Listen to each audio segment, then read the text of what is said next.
A ver, piensen en esto por un segundo.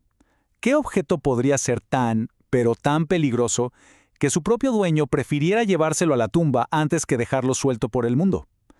Y no, no estamos hablando de oro ni de joyas para nada. Estamos hablando de algo mucho más siniestro. Un pequeño cofre de ébano. Hoy precisamente vamos a abrir esa historia, la del famoso cofre del rey Salomón, un recipiente que según cuentan los textos antiguos, guardaba un manuscrito, uno capaz de dar el dominio total sobre el mundo visible, y más importante aún, el invisible. Y bueno, este cofre no estuvo ahí por un par de años, no, estamos hablando de siglos, eras enteras.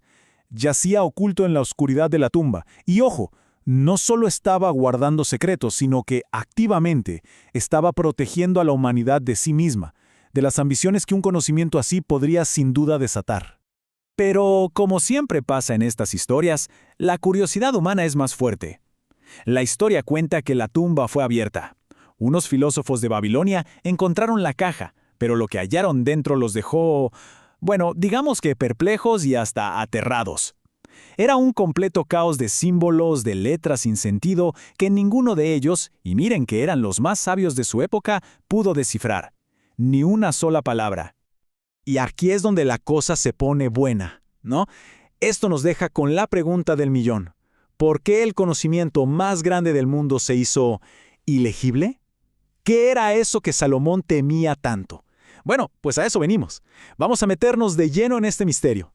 Para entenderlo todo, tenemos que ir al principio, a la última voluntad de Salomón, una orden que le dio a su propio hijo y que francamente es bastante aterradora. Cuentan las fuentes que Salomón, ya sintiendo que sus días llegaban a su fin, llamó a su hijo Roboam. Y aquí viene lo interesante. No le heredó la corona, no en ese momento. Lo que le dio fue una advertencia muy seria. Le ordenó que, en cuanto él muriera, ese cofre tenía que ser enterrado con él. O sea, llevárselo a la tumba. ¿Y qué había en ese cofre? Pues nada más y nada menos que su obra más sagrada y secreta, la clavícula. Un libro que, se dice, contenía las fórmulas exactas para contactar e invocar espíritus. Y aquí está el punto clave. El mismísimo Salomón, el hombre que supuestamente hablaba con ángeles, veía este libro como una amenaza terrible para el futuro.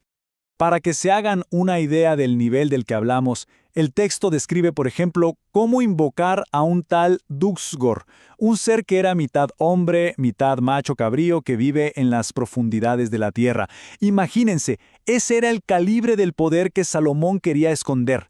Pero claro, el cofre no se quedó cerrado para siempre. Y esto nos lleva a la siguiente parte de la historia. ¿Cómo es que se revela el secreto? Porque la leyenda cuenta que solo una persona, una sola, logró entender lo que había en ese cofre. Después de que los babilonios lo encontraron, el manuscrito seguía siendo puro jeroglífico, un misterio total. Pero entonces aparece nuestro personaje, un mago llamado Irro, y él hizo algo distinto. No intentó descifrarlo con el intelecto, buscó la verdad de otra forma, con oración, con devoción. Y esta imagen lo deja clarísimo. Así es como se encontraron el texto los sabios de Babilonia. Un caos total de letras, de símbolos sin sentido alguno. No parecía un código normal, parecía más bien una barrera divina, puesta ahí a propósito. Y fue ahí, en medio de su búsqueda, que pasó lo increíble. La historia cuenta que un ángel del Señor se le apareció a Iro, y no venía con buenas noticias, sino con una advertencia que te hiela la sangre. Le dijo, básicamente, que esa ciencia no debía caer en manos de la impureza. Así que Irroe tuvo que hacer un juramento solemne de silencio absoluto. Y solo después de eso, cuando abrió el cofre por segunda vez, pasó el milagro. El texto se había cambiado.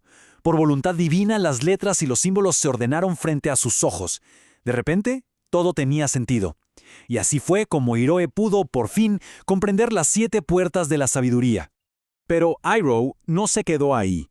Él entendió el peligro, y por miedo a que otros lo encontraran, él mismo lanzó un conjuro sobre el cofre, como para reforzar la protección que ya había puesto Salomón. Quería asegurarse de que el secreto volviera a ese limbo, inaccesible para cualquiera que no fuera digno. Ok, llegamos a la parte más jugosa. Porque, ¿qué era exactamente lo que guardaba ese cofre con tanto recelo? ¿Qué tipo de conocimiento tenía el poder de, literalmente, cambiar el mundo? Pues bien, dentro de la clavícula no solo había fórmulas, sino también los secretos para crear y usar 3 artefactos legendarios. 3 objetos con un poder que es difícil hasta de imaginar. Vamos a ver esto punto por punto, porque es impresionante. Primero, el anillo de Salomón. No hablaba solo de poder o riqueza, hablaba de felicidad infinita. Luego, el espejo de Salomón. Imaginen una especie de ventana a cualquier parte del universo, lo que pasa en el fondo del mar, lo que ocurre en la galaxia más lejana. Y finalmente, el sello de Salomón. Este era el más potente, el que daba el poder de someter ejércitos infernales enteros, o sea, el poder absoluto, ahí guardado en una cajita de madera. Este sello, dicen, era el tesoro más grande del rey, el instrumento que, según las leyendas, le dio esa fama de poder dominar a los demonios hasta el punto de obligarlos a construir su famoso templo. De ahí venía su poder. Pero el libro no era solo un manual de instrucciones. Revelaba que toda esta ciencia secreta se sostenía en 3 pilares, 3 principios que son como una llave. Primero, creer, con una fe que no se cuestione nada. Segundo, osar, o sea, tener el valor para actuar. Y tercero, y quizá el más importante, callar. Y aquí, al final, está la advertencia definitiva, la verdadera razón de tanto secreto. Salomón sabía perfectamente que el mundo no estaba preparado para algo así. Él entendía que si una persona no tiene un alma, digamos, bien templada, fuerte, pura, los espíritus que invoque no van a ser sus sirvientes, para nada. Se van a convertir en sus amos, y quien los invocó se convierte en su esclavo para siempre. Bueno, después de toda esta historia, la pregunta es obvia. ¿Y hoy qué? ¿Dónde está ese cofre? ¿Qué pasó con todo este conocimiento prohibido? La verdad es que el cofre de ébano original se perdió. Su rastro se borró en la historia. Su viaje es un completo misterio. Sabemos la ruta inicial. Empezó en la tumba de Salomón, siglos después lo encuentran los filósofos de Babilonia, luego Hiroe lo descifra, pero ahí no termina. Sus secretos de alguna manera no quedaron enterrados. Se fueron filtrando, poco a poco, a través del tiempo. En copias, en traducciones, como una edición publicada en Amberes en 1721. Es como si fragmentos de ese poder original se hubieran esparcido por el mundo. Y eso, claro, nos deja con una última reflexión. Si es verdad que las piezas de este conocimiento absoluto andan por ahí, esparcidas, como un rompecabezas esperando a que alguien lo arme, entonces la pregunta que se hizo Salomón hace miles de años sigue más vigente que nunca. ¿Quién, en este mundo, sería lo suficientemente digno para encontrar esas piezas y usarlas para el bien? Una pregunta para quedarse pensando, ¿no creen?